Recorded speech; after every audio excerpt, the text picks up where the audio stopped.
Welcome back to The Boys in the Iceberg, the podcast where we watch Avatar: The Last Airbender. As always, I'm Caleb Bader.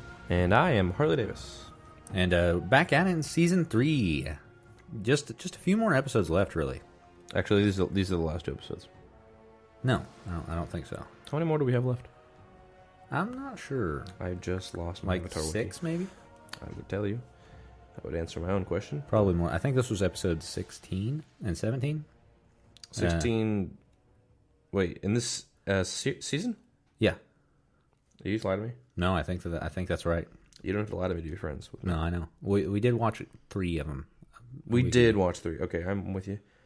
So, this week's episodes were episode 16, The Puppetmaster. 48 out of 61. We're closing in, guys. Yeah, and episode 17 of season 3, Nightmares and Daydreams. Which is my favorite one out of these two. Really? Well, the first one was really creepy. I'll give them that one. Oh, The yeah, second definitely. one had a lot of comedy relief. It was definitely kind of like a horror episode. Which I think, I don't know, coming off of the trail of the last one, Puppetmaster, releasing Nightmares and Daydreams almost had to be really funny. Yeah, definitely. Because it's a kid's show and at its soul. And you ever, as a kid, you ever watch something like scary and you're like, I gotta watch cartoons now. Yeah, just to go to sleep. I think that's what they were going for there. But Yeah. I like both of them. The Puppetmaster was extremely creepy. The music and everything, the tones, the visuals, the animation, everything in there was really creepy, and I liked it a lot. Even the character Hama, which is the old lady we meet at almost at the very beginning in this new village we see. I don't know what the village is called, but So we start off the episode with everyone sitting around a campfire, and they're telling some ghost stories. I think Sokka's the first one to tell a story. yes. And he finishes up and goes, I like the story of the one with the sword for a hand, which is a rendition on one of the big folklore stories of the guy with the hooked hand. Hook hand. Which I like hearing that a lot. It was mentioned Like in in Lost SpongeBob. too. Yeah. It was in Lost too. It was Kim Jong. Daniel Day Kim. Daniel Day Kim, his story when he's speaking in Korean, nobody knows what he's saying. Oh, yeah. That was his. Yeah. I like that story a lot. They're sitting around just telling ghost stories, and Sokka, he's doing okay, but he's not really scaring them. Like, they like his stories and all, but they're not frightened.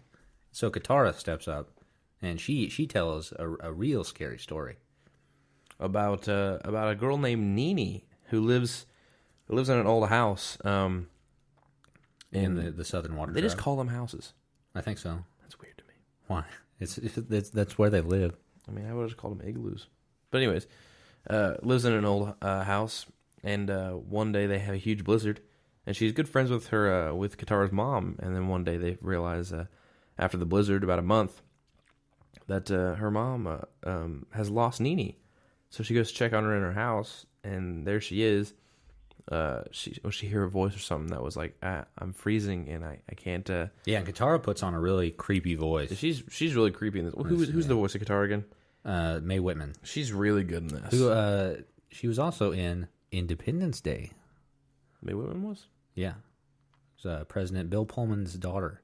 Oh. And I only bring that doesn't sound like a coincidence unless you know that we're recording this on July the 4th. Don't date the podcast. For all international listeners, that's when America defeated the country of Britain. That's when America landed on Mars and took over another planet. Yes. And we've been thriving ever since. So moving on the episode, Katara's into this real creepy story. And then that's when Kana shows up. Hama. Huh? H-A-M-A. Did you say Kana? Oh, yes, Kana. Hama. Yes, I know. But Kana is she's in this episode too, isn't she? Or maybe that's the name of someone else. That's Katara's grandma. Yeah. Which is who Katara says that Hama reminds her of. I had to reread that statement. I'm like, what are you talking about? Yeah, no, Kana. God bless America. Kana is Gran. Yes. And Hama is the creepy old lady we meet in this Fire Nation village. So she's ostensibly, I think she's the innkeeper in this Fire Nation village. And she meets the kids out and she says, hey, come back with me. In the middle of the night. Yeah. Hey, kids, hop in my inn. I've got food. And she feeds them, and then they go to sleep or whatever. And then the next day, Hama wakes them up and says, "Hey, let's go shopping. Let's go get some food." And they go to the market and they buy they buy a bunch of food. First of all, that's irrelevant. They hear it's a ton of food. They start to hear tales about rumors, I should say, about what happens during the full moon. People are being abducted, or people are disappearing too. I don't even think they know what's happening to them. We hear two tradesmen going at it, and they says, "Hey, are you going to have any more of these ash bananas?" And the guy's like, "Ash bananas." The tradesman's like, "No, I'm not. I'm not sending a delivery boy back into the woods again because I do not want to lose yet another delivery boy." How many delivery boys have they lost? Which is crazy if they're only disappearing during the full moon, and the full moon happens once a month. Yeah, just about. Then you would know to not send them on that day. You would know, right? Like, yeah. Whoever's been... Yeah, just wait until the full moon's over. Yeah. And then you can send everybody wherever they need to go. That's crazy to me. But, so people are talking to the town. They have no clue where all these people are going to. They just know that under the full moon, people are disappearing. And so then Hama takes everyone back to the house. And she's off doing something. I don't know. She leaves for a little bit. What was she doing? I don't know. But we will... address that later on. She made a remark earlier on. She called all them mysterious children, and Sokka sort of thought that was odd. So he wants to go check out the inn and see if she's hiding anything. So he does a little bit of snooping. He starts rifling through her things. That did not feel good. And they're all against it. Not. I don't think they're entirely against it. They don't want to do it themselves. Katara's definitely against it. They just don't want to do it Aang themselves. and Toph are just like, you go ahead and do it, Sokka. We'll just watch. Sokka walks through all the rooms, and he finds a door that's kind of jammed. He pulls it open, and all these puppets fall out, which is creepy. It's pretty creepy. There's a ton of puppets in it. And they're all different. They all have different faces. And well, why would you have duplicate puppets? Well, I mean, like the stereotypical nutcracker. People have those all over the place. Those are kind of puppets. Not really. Well, you can crack puppets are like okay, but that's not what a puppet. If you were does, a good Harley. ventriloquist, you could have a nutcracker and pretend it's saying things. I don't even think you need to be a good ventriloquist. Just be a ventriloquist. Just be a bad ventriloquist. Yeah. Just put your hand over your mouth or something. Yeah. But yeah, puppets. He finds puppets, and so they're like, "Hey, that's creepy," and they find another room, and it's there's nothing in it. There's nothing in it except for a singular box, and you can see that. You can see that through the keyhole. So they break into that room and they pull out the box. Which that's a weird thing to have, a room for just one box. It is. I would put people in there. Okay. Just people. Oh, you mean like as in an inn like setting? Yeah. Not like just store people It's in weird. there. Then she had a closet full of puppets. Like, why not put the box in the closet full of puppets? That's true. Nobody's gonna go in that closet. I guess they're gonna open it up. Puppets are gonna fall in there. And be like, hey, I don't want back in this place. It was a lot easier to get into that little closet than it was this room, though. Was it? It was a lot easier to get into the box than it was, or a lot harder to get in the box than it was. Oh yeah. Well, because so Sokka just breaks open the closet. Yeah, basically. and then they get into the little box and it's locked. But not Sokka. Toph still has that thing from space. Yeah, the space metal. So she turns it into a key and busts open the lock. And then the old lady shows up. Yeah, in a very creepy fashion, I might add. Yeah, she's not happy. They're all like almost getting ready to open the box. And then she goes, "Hey, kids. How you doing?" Something like that. I don't know exactly what she says. Don't quote me on that. But she's like, "I'll tell you what's in the box. It's a comb." It's very dramatic the way she does it.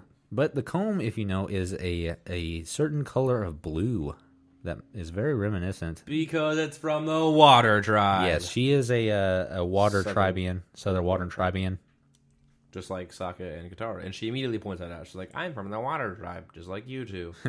Yeah. They're like, what? They don't know what's going on. No, they don't even play it off. They're just like, oh, how'd you know? Like, they immediately trust this old lady. Yeah, so it's weird. I would too, though. I mean, she's got that blue comb, and then she explains that she was buying all that food because she heard them talking about how they were from the Water Tribe. And she's going to make them a traditional Southern Water Tribe meal. Yeah, they're loudmouths. I don't know how they haven't gotten spotted before. Oh, they definitely... They should have been found out by the end of this episode. But we'll talk about more of that later. Yeah, we will. I lost my train of thought. Okay, so I don't think... Do we get Zuko at all in this episode? Or any of his story? I don't think that's until the next episode. Yeah, we get Zupo. My lord. Dude, Are I'm you, so tired. You a little tired there, I've Harley? had like 2 to 3 hours of sleep last night. Why don't you just sleep more? I'll just sleep during this podcast. You continue this without me. No, I'm not going to. Speak into your microphone. I hate you so much. I'm so tired. Okay, so I don't think we get Zuko in this episode at all. This is a really good standalone episode because it's all contained. It's all about Katara, really. Yeah, it's basically mostly Katara. And she takes the forefront for this episode. And she, like I said, May Whitman yes. does a really good job in this episode. She hits all kinds of emotions for you. And at the very, closer to the very end, we'll say the third act of this episode, she finds out that not only is she from the Hama's from the Water Tribe, but she's a waterbender. Hama's also a waterbender. So Katara's interested in learning from an old master. Yeah, because Katara was the only person from the Southern Water Tribe who could waterbend she'd ever met. For as long as Katara's been around. Yeah. So Hama says that she's going to take her out and show her some tricks. And she shows her how to pull water out of thin air, pull the moisture out of the air. Yeah, and then she like makes daggers on her fingers. Yeah, it's immediately dangerous things. Yeah, and then she goes out into this beautiful Iris meadow Valley of lilies, and she immediately sucks the life out of the lilies to pull the water out, and then it slices a rock open with it. She's immediately doing dangerous things. Yeah, which I don't know how Katara hasn't thought of any of these things yet. Yeah. She should know. Like, I feel like I'd be... Like, I don't know what I was doing at 14, but I feel like if I had superpowers... Yeah. I'd be very experimental with them. I'd get in so much trouble. She did mention that she had used her sweat before. And yeah, we saw that in previous episodes. Hama says that she's thinking like a true master in that regard. Yeah, but she's not. What? Yeah, she is. What are you talking about? She's a child. I mean, yeah... Technically, she's also a waterbending master. No, I hate Katara. I'm pretty sure you pointed that out in previous episodes. I have, but it doesn't mean I don't hate Katara. Yeah, so Katara's off, and she's training with Hama, and Sokka still thinks there's something a little bit off, but he dons his deer stalker cap and his pipe, and goes out to find some clues on what's going on in this little town. And they run across some a rumor about Old Man Ding. Old Man Ding, which is one of the people who got he's not that old, who was abducted and escaped the abduction. He's the only one who's ever survived the abduction. The only one. So they confront him about his story, and he mentions that they were trying to take him up to the mountain, and he was being controlled by a force that he couldn't see.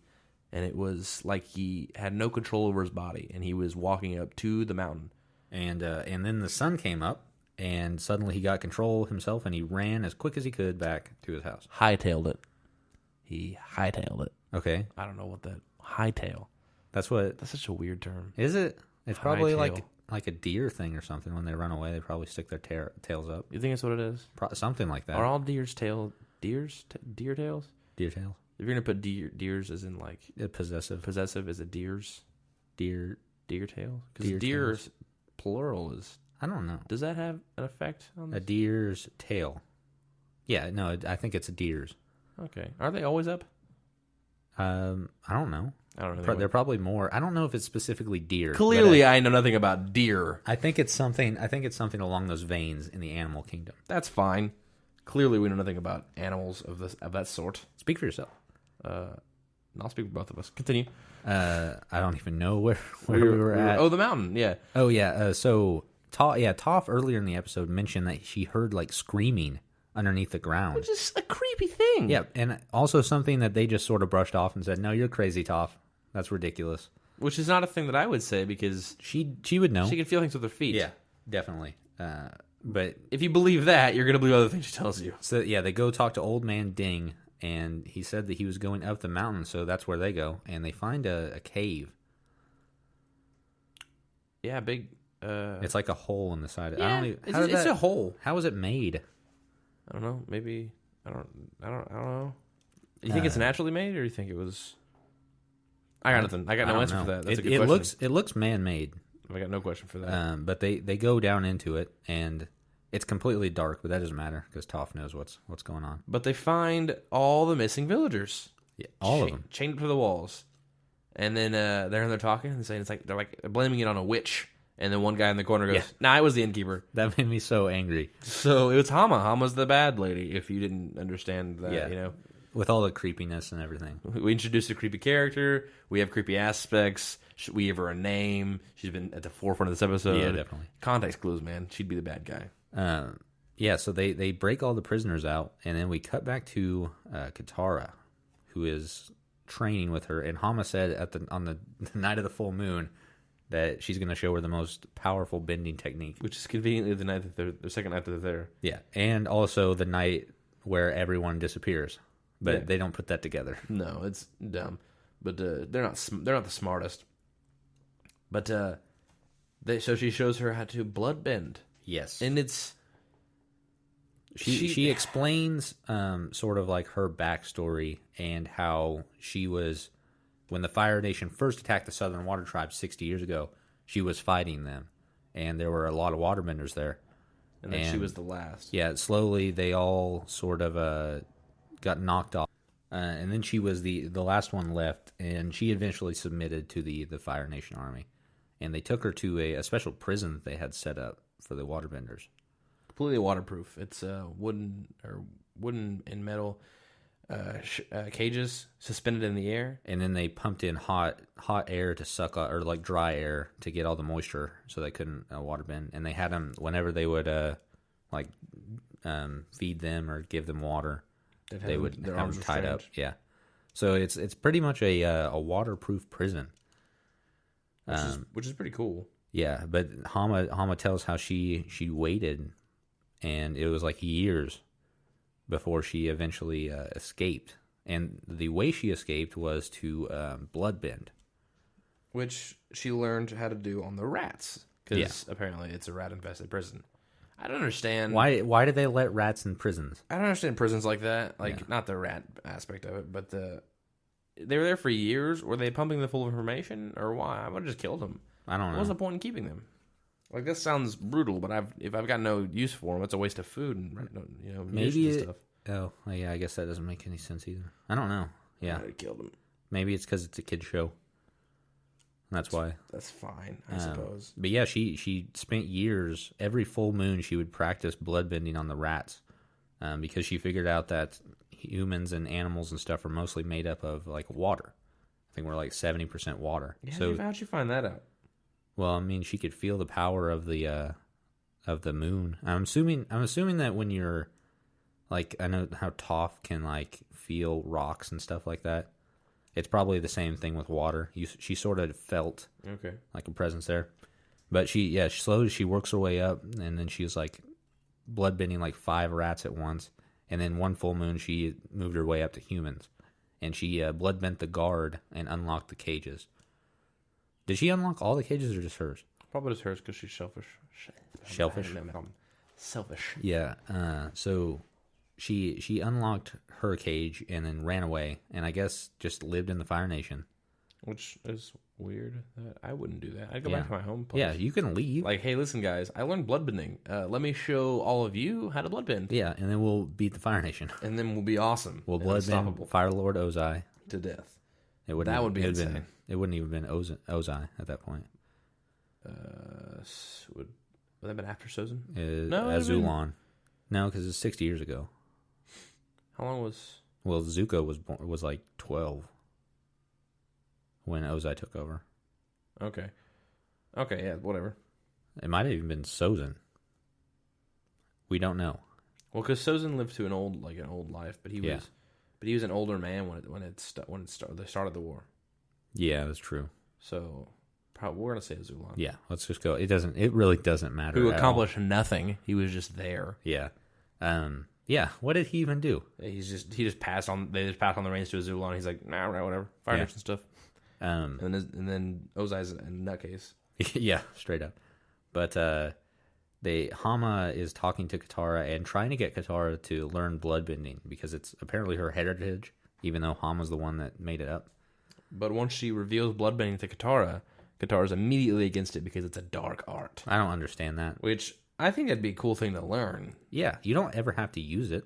No, you don't. Like you should. But to have that ability to just be like, hey, to control someone, just like if somebody's doing something bad or like doing something that you like towards you, Like, you know, I'm like, hey, you're going to murder me. And I stopped you. Immediately, like, you're done. That's what's, like, weird about it, is she immediately treats it like it's immoral, even though inherently it's not. No, it's... The way Hama's using it, I would say, yeah, it's immoral. Well, the way she's using it now, the way she used it before to free herself from the prison, I wouldn't say was bad. Because we find out that she's been bloodbending these people and keeping them in cages. For the same reason that she was in cages. Because, Yeah, I guess she just wanted to make them suffer. Which is dumb. They're just innocent civilians. Yeah. You know, they're not part of the army at all. It's dumb, man. Those two different aspects. Like, I'm not going to get into that. I guess she still goes in there and, like, feeds them and everything, because they've been in there for at least a month. Yeah, like, she's got a bunch of them. Yeah. And if you only get, like, a full moon, like, every month, she's been doing it for a long time. Yeah. Because there's, like, a whole half a village that comes up behind her at the end with Toph. Yeah. Before that, though, we get a really cool waterbending versus waterbending scene, and they start draining, like, trees and destroying trees of water and stuff like that to fight each other, and it's super cool. And Hama is using bloodbending on Katara. And then Katara is like, "Oh, my bending's more powerful than yours. That doesn't affect me," which is dumb. It would affect you. It would, because you still have blood in your body, so it's dumb. But then, it's pretty dumb. She breaks free, but then Aang and Sokka show up without Toph. Weirdly, but where did Toph go? We don't know. But they left the blind girl attend to the villagers. Are we sure that Toph wasn't there? It wasn't Toph. Oh yeah, Toph. Sokka and Aang were there. And then because they come up before the villagers for some reason. It's weird. How did they know that they were going to be out there in that exact spot?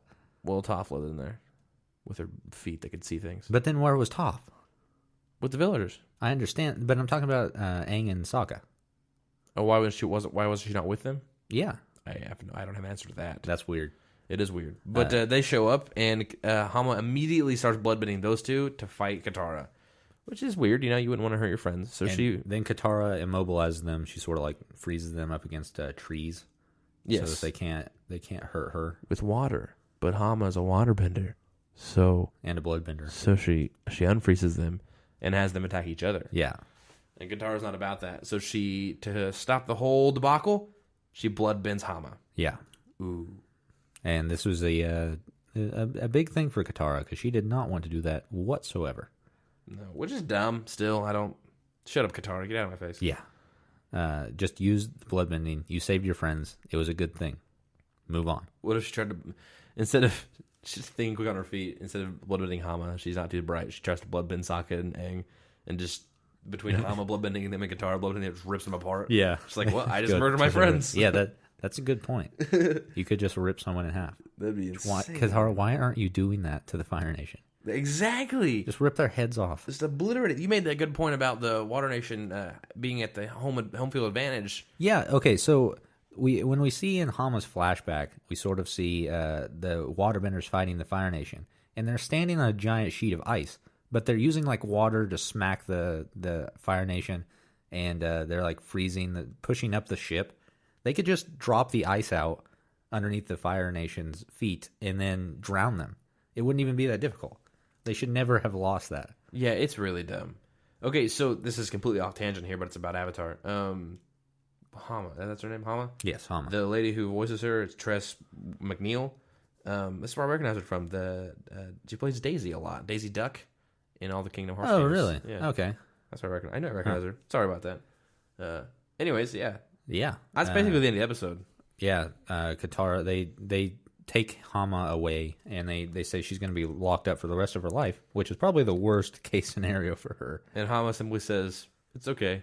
My work here's done. Yeah. Like, hey, I won. Like, she's the psychopath in 7, you know? Like, hey, you shoot me, I've won this whole thing. Like, you know, it's... Yeah, there's no end game here that you win. You're already a bloodbender. Yeah. Yeah, and so that's the point.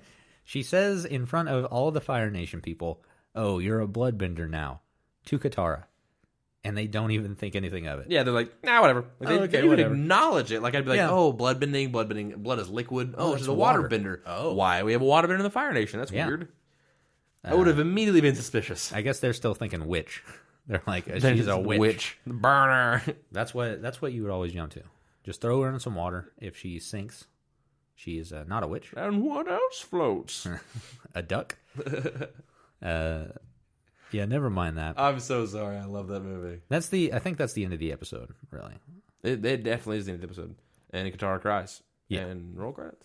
You should not cry, Katara. You did well. I love this episode. Season 3, we get a lot of good, solid episodes. Like, I don't remember Season 3 from my childhood. Not as much. I remember Season 2 probably. Season 2 is like one of the biggest ones that I remember. But Season 3 has got a lot of good, gritty really episodes like this episode. Yeah. Okay, let's get into some trivia. How about? Okay, when Katara remarks that Hama reminded her of her grandmother, she is holding a cabbage shaped like Grand's face. I don't believe that for a second. I don't know about that. I want proof, visual proof. Yeah. Let's just go back and watch the episode right now. But I don't see the benefit of that. Okay, this episode called into question whether the Avatar receives a boost to his or her power from the full moon like normal waterbenders, and by extension firebenders with the comet, as Aang could not break free from Hama's bloodbending while Katara could. I think that Katara is still a better waterbender than Aang is. Yeah, overall. Like, he's a jack of all trades, but she's completely just, Yeah, I think that's what that means. He's not as mastered, I guess, in the art of waterbending. Which is probably why they still practice on a day-to-day basis. Yeah, they're still just doing the same exact thing, throwing around a little thing of water. That's fine. Move it up. Okay, although Katara uses bloodbending later in the episode, this is the only time the technique is actually mentioned in the series. We do get it. We do get it to come back in Korra, though. Yes, a little bit. A lot of it. It's a whole based on the whole first season, isn't it? With Amon. Yeah, but I don't think. I mean, I know it's brought back up, but this is not a Korra podcast. I know, but it's still in the same universe. Yeah. This is the second and final time Toph is seen blushing. When is that? Ooh, I don't remember that. I have no idea. Probably when Sokka touches her or something because she's in love with Sokka. Is that? She is in love with Sokka. I don't think so. That's canon. It's not canon, technically. It's canon. Not in this point. Totally is.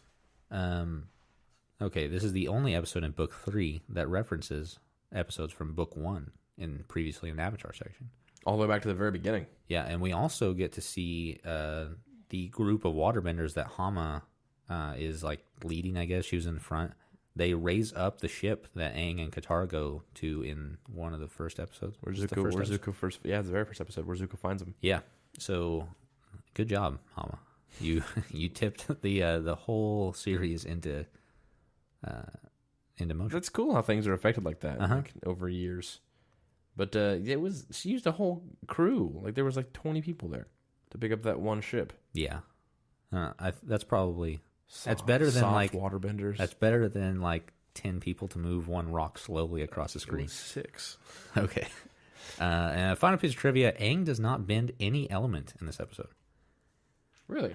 I think that calls into what you were talking about how could a blood bent like bender use their bending. Could the bloodbender make the other person use their bending? Yeah, like through blood bending, could I make Caleb do like his own bending style? No, because I can't bend. Which would be super. Well, no, obviously, neither can I.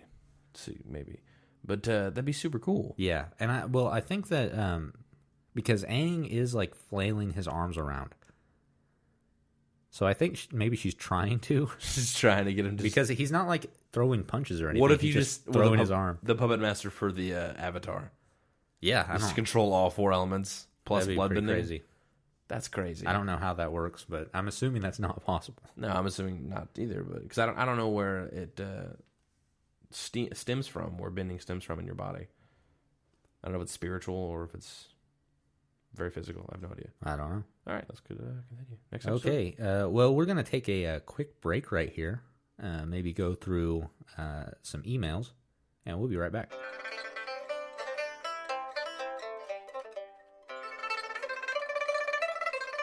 All right, guys, we've received our very first email. This is a landmark episode for the show. I'm glad we got some viewer participation finally. Yeah, and this is everyone who didn't send an email, we hate you now. Yeah, well, maybe. It depends on what this email says. We might hate this person even more. I don't know, maybe. This is from... Maybe if they have like some spelling errors. Maybe. I hate spelling errors. This is from one Van Hitch.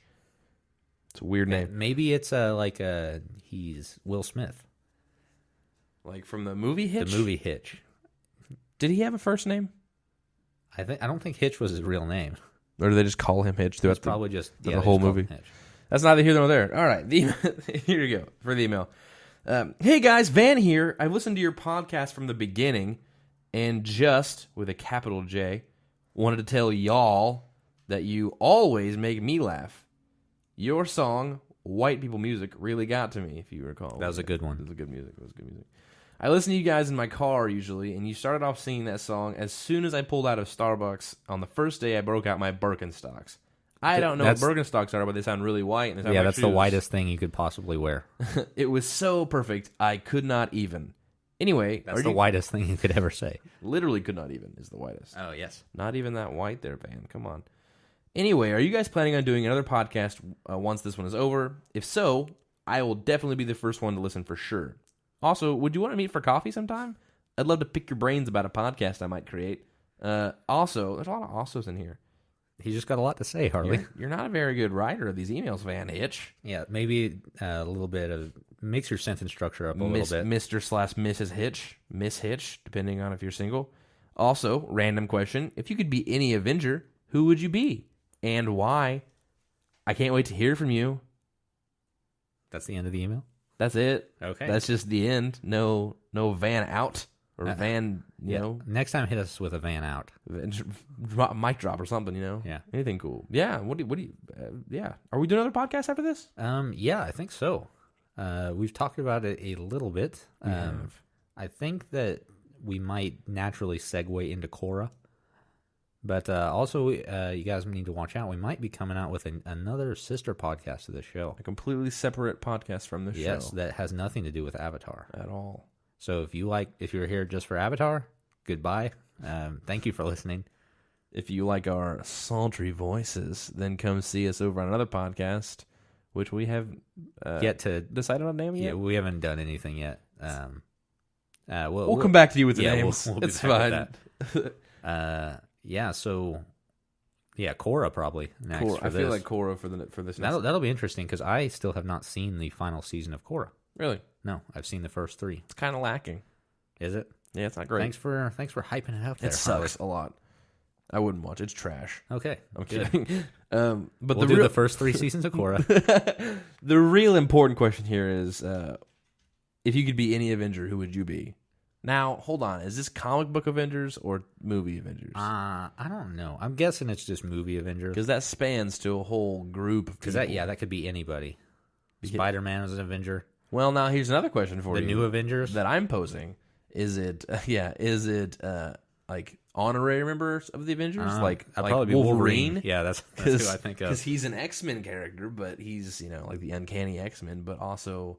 I think he's an honorary Avenger. I say we just stick with movies. Just the movies? Yes.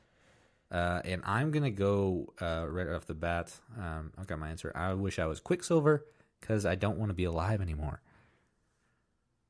It's deep, bro. You feel okay? No, yeah, I'm good. You want to talk that out a bit? I just wish I was shot a couple times, but it's fine. Whatever. I saw the news when I walked into your room, but how you feeling? You brought that to a real level right there. It's very real now. You need to talk about this? No, I'm good. It's okay. All right, well, enough about you, more about me. No podcast next week. Shut it down. We got too deep too fast. I have no idea, honestly. Iron Man would be cool, even though I hate Iron Man. But he's just a guy. Just because he's super smart. Yeah. Because I hate not being smart. I hate being dumb. It's the worst. You wouldn't understand. No, you wouldn't understand, not. you smart people. I probably wouldn't. But I think if we're going real answer, I'd probably just pick Captain America. Yes, because he's just a guy. That was my next one. He's just a guy, but better.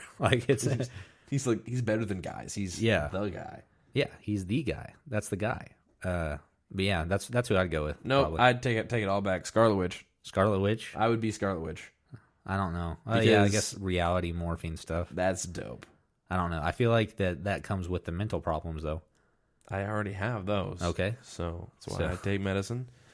Every day. That's the end of the and why. I think we already covered that. But why? That we covered it though. Because it would be cool. There's your answer. Okay. Thank you very much, Van Hitch, for your email. Yeah, the first email. You should be honored. That was good. If you keep on throwing those at us, tell your friends to throw them at us. That's a number one fan. You can catch us here at boysintheberg@gmail.com, or you can just not email us at all. Be a bunch of turds. Yeah. It's fine. Please email, though. Please, we're desperate. It's really affirming. It is. When we do this. And so, yeah, thanks. Why don't we move on to the second episode there, Harley?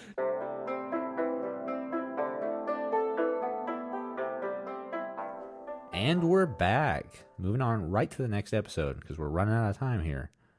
Harley, what's this episode called? Nightmares and Daydreams. That's so loud you can't yell into the microphone.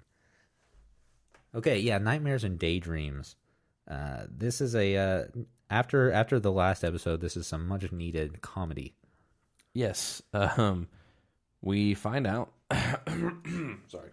Excuse you. Yeah, excuse me. The gang ends up in some kind of little crescent-shaped bay. Are they? They're like up on top of a cliff. Yeah, and they get there and they're all relaxed and they're gonna bunk down. They're bedding down for the night. And as they go to sleep, Sokka goes, "Yeah, we got 4 more days until the invasion." And they're like, "Yeah, okay." And then Aang freaks out. 4 days. 4 days. What happened to the schedule? Is super soon for let's get into that. Super soon for Aang. Let's get into the schedule. I'm really aggravated that was a key part of that episode. Because either Sokka sucks at scheduling things, or they completely just forgot about the schedule. They're just like, nah, whatever. Yeah, so the schedule Sokka had on the what was the episode called? I think it was the episode where the Painted Lady? The Painted Lady, yeah. That's out the window, I guess, because they arrived to the place they were supposed to be 4 days early. And so now they just have some relaxing time. And that doesn't go over very well with Aang. That's 4 days of just sleeping, man. Yeah, but I would just sleep for 4 days. Aang realizes now that there's only 4 days until he has to face the Fire Lord. Until he has to murder the baddest fire nation. He doesn't even know what he's going to do yet. He's going to murder him. Yeah, well, he doesn't know. He doesn't want to. He's going to bend. He doesn't even eat meat. We've all seen X-Men First Class. I would do what Magneto did to Kevin Bacon. I would take a rock. In this case, it would be a rock because I'm an earthbender. Yeah. And I would just push it through his skull. Bloodbend him to a stop. And he doesn't know how to bloodbend yet. I would ask Katara to show me how to bloodbend. I would bloodbend him to a stop and slow motion a rock through his skull. Katara can't bloodbend yet because it has to be the full moon. The whole time, James McAvoy is screaming in the background telling me not to. That's what I would do. Crippled James McAvoy. Crippled James McAvoy. Or is that? That's after he's crippled, right? Is it? I don't know. I don't remember. No, it's before. It's before. Okay. He's just doesn't matter. This is not a X-Men First Class podcast. Should be. Maybe that's what we'll do next. It's such a good show. Have you ever heard of the Star Wars Minute? I have. It's not a minute long. No, but each episode. I was mistaken. No, each episode of the podcast is like an hour long, and they talk about 1 minute of the Star Wars movie. And in the next episode, they go on to the next minute. So that's not what I thought it was when I pulled it up. As soon as I pulled it up, I'm like, it's going to be a minute of Star Wars. I'm going to listen to all of them. And it's like, this episode is like 14 hours long. Yeah. Not really, but I was like, wow. But I think that's pretty cool. They just dissect every minute of Star Wars. They're probably really good at their job. I just didn't listen past the first episode. Oh, yeah. So good. So back to Avatar. Aang's freaking out because he realizes that he's just about ready to fight the Fire Lord. And that's got him pretty stressed. So while everyone else is like sleeping and lounging around, sort of just getting ready, he's freaking out and can't sleep. Thinks he needs to train like all the time. All the time, like day and night. And there's this part actually where he starts punching trees. Yeah. Which is an old technique that they use. I can't remember what martial arts it is. It's probably most martial arts. But they'll punch hard objects, or usually trees. Traditionally, it's trees to build it'll muscles. Creates small fractures on your bones, and those fractures heal and they harden stronger. Yeah, and and you just keep doing that over and over and over again. Then you have really strong punches, and then you murder people with your punches. Yeah. So yeah, he's doing that. And we see that he's a little bit stressed at this point, and he tries to go to sleep and has a nightmare. Oh yeah, about that's a key point of the episode. Actually, I was like, "What are you talking about?" That's why he doesn't go to sleep after this. He has a nightmare about him. It's very anime-esque. It's actually from like Dragon Ball. He looks like one of the characters from Dragon Ball. And he confronts the very, very large Fire Lord. Very giant version of him. And it doesn't look like the Fire Lord. Not at all. Still voiced by Mark Hamill, but it almost looks like Mark Hamill, like an animated version of Mark Hamill. Like an older Mark Hamill. Kind of. I don't know if I would go that far. I would go that far. It's a very animated version. Picture an animated version of old Mark Hamill with a mask around his face. With the mask over his face? Well, no, like around his face. Like the helmet came around his face. Yeah, okay, so a helmet. Oh, I didn't mean to say that. Did I say my bad. A mask is the opposite. I know what a mask is. I'm dumb.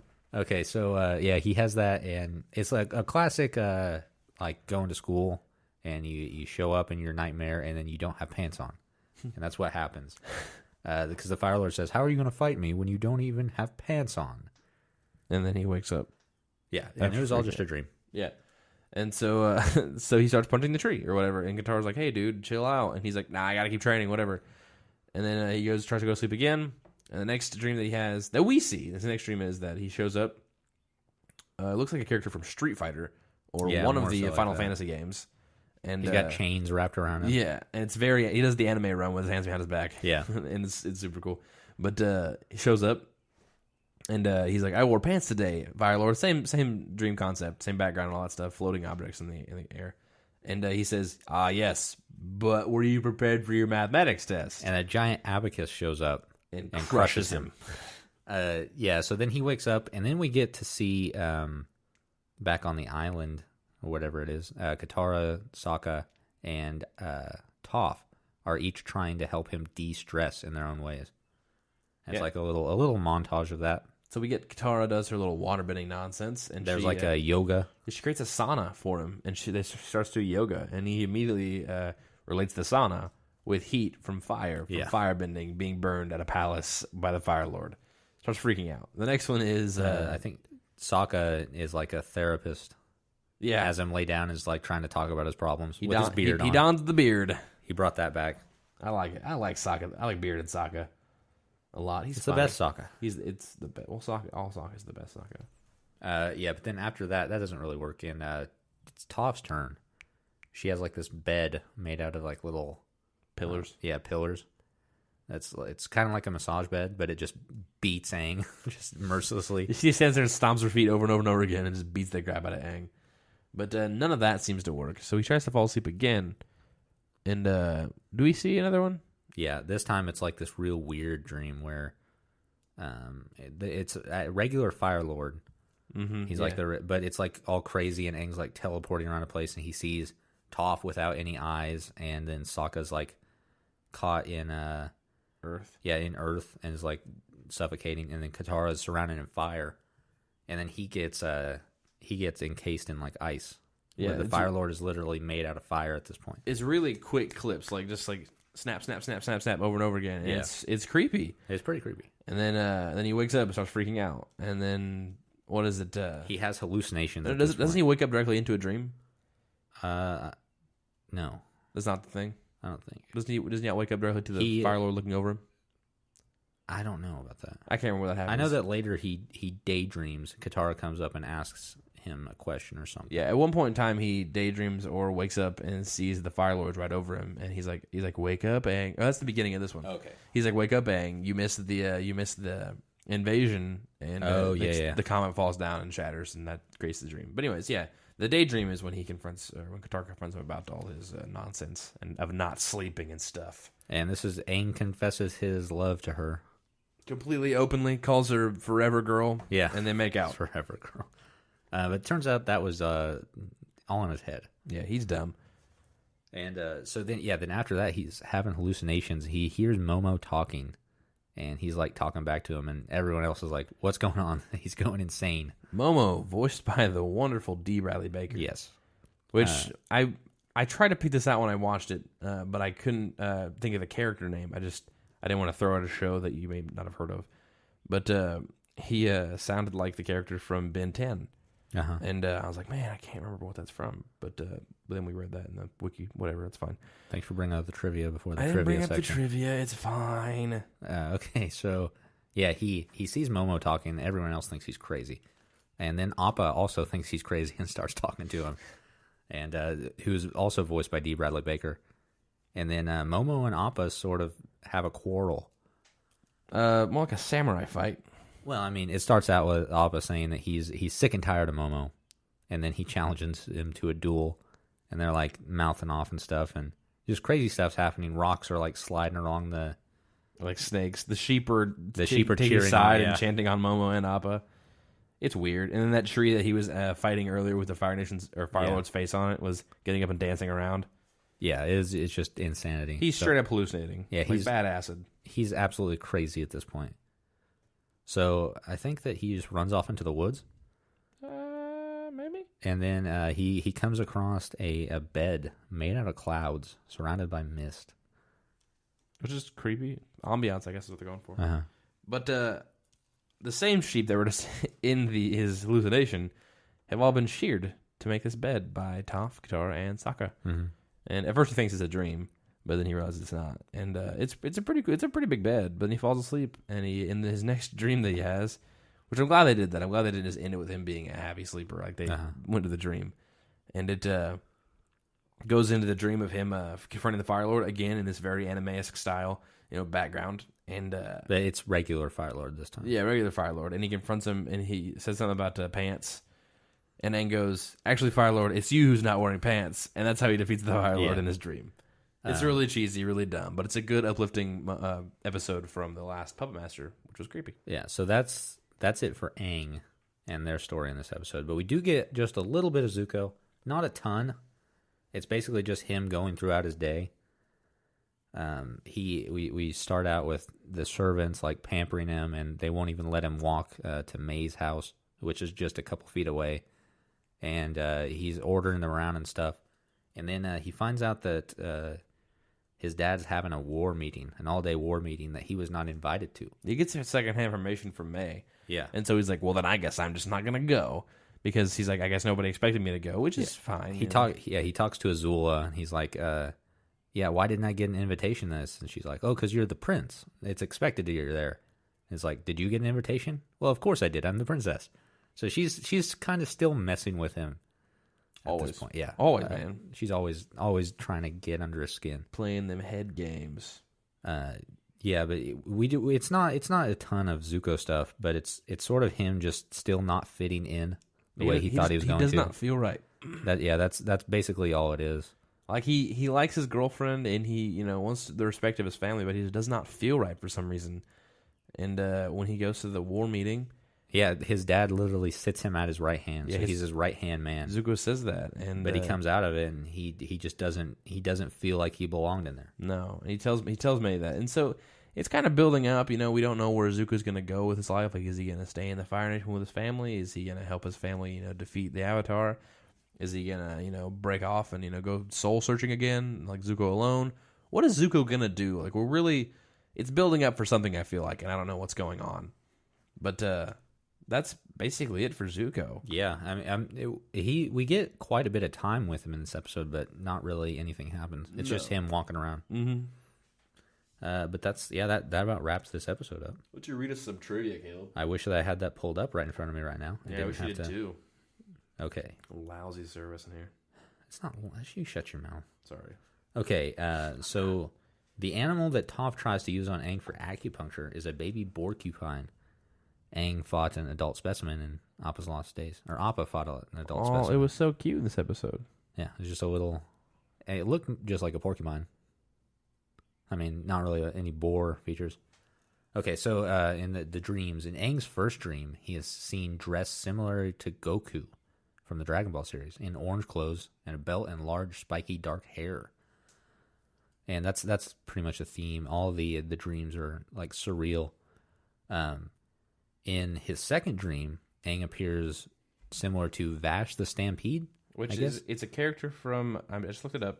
Character by the ear piercings, hairstyle, high collar coat, and chain belt contraption to hold up his pants. This character is called Vash the Stampede, obviously. Also simply known as Vash, is the main protagonist and titular character of Trigun, an anime and manga series created by Yoshihiro Naito. That's racist. Was that racist? The way Aang moves in the second dream toward Osai is also similar to the running style used in Naruto. So good.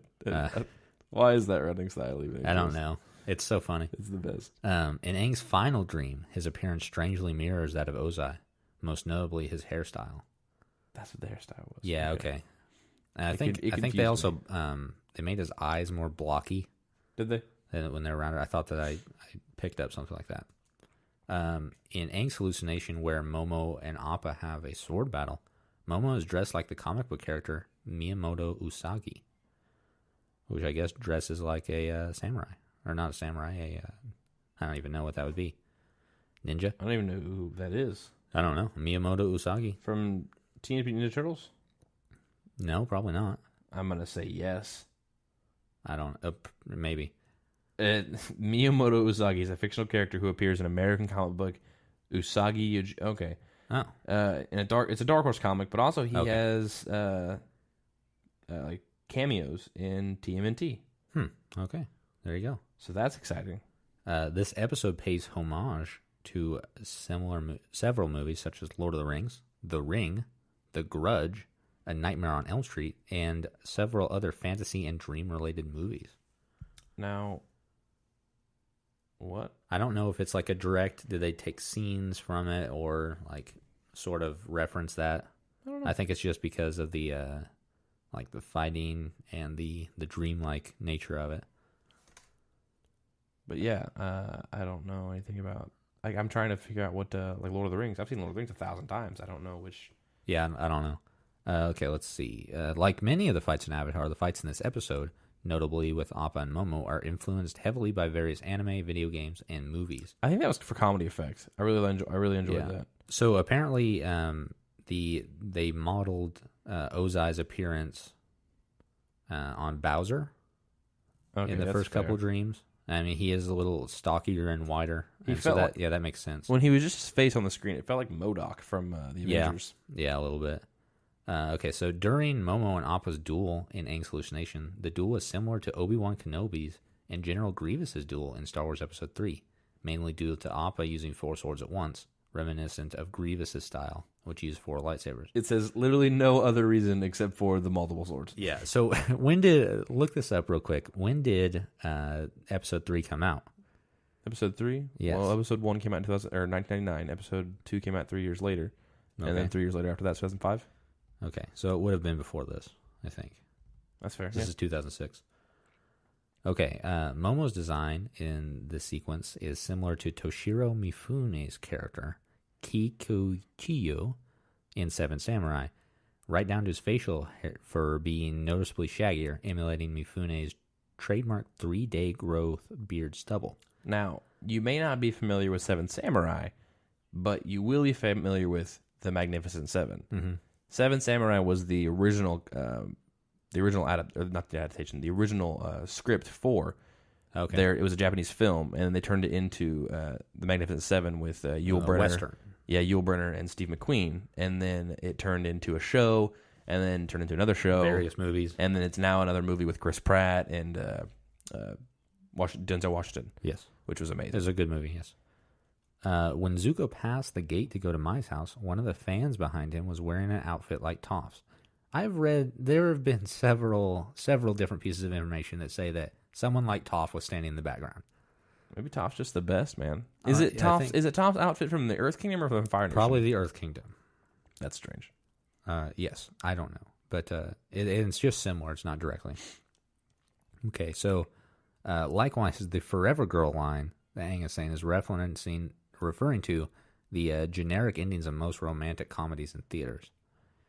Yeah, it was pretty fun. I enjoyed that a lot. It was pretty funny, like a dramatic, rom-com. Yeah, and it fell out of place, which is pretty funny. Aang's actually been afflicted with nightmares before, being in the storm and the Avatar state, so he's no stranger to nightmares. Okay, so the voices D. Bradley Baker uses for Momo and Appa in this episode are similar to the voice he used for Spider Monkey and Cannon Bolt from Ben 10 Alien Force, which is, I think, what you were picking up on. Yeah, which we do kind of vet these questions, or not these trivia, We don't do a lot of it. Not really. We were just curious this time. We read a couple of them. This is one of the ones we read, and it looks like, I'm like, hey, that'd be a good piece of trivia for Harley to say to make him look smart. But no, I actually thought that when I was watching the original episode. No, I understand. I was like, no, I feel like that's from Ben 10, but I could not picture or place the names. That's what all I was lacking. And then the final piece of trivia. This is the second episode wherein Azula appears without makeup. Arguably the most important piece of a trivia. Yes. And with that, we're going to end it. Guys, thank you so much for listening. If you want to get in touch with us, you can do that at boysintheiceberg@gmail.com. And as always, I've been Caleb Bader. And I have been Harley Davis. We'll see you here next week. Bye.